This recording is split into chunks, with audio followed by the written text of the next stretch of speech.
26 at Hibbing and 25 at International Fall.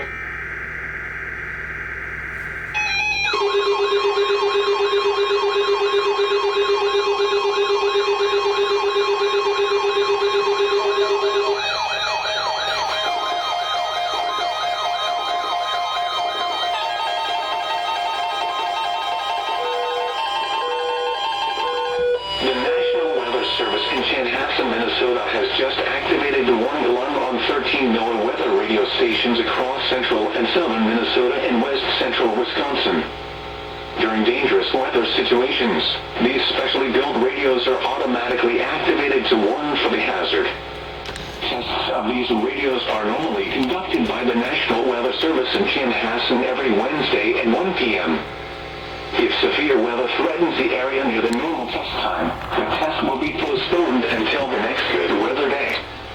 The warning alarm will be activated for selected watches, warnings, and statements affecting central and southern Minnesota and west central Wisconsin. This concludes the test of the warning system.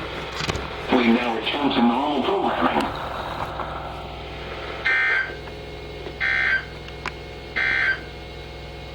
This is weather radio station KEC 65 Minneapolis.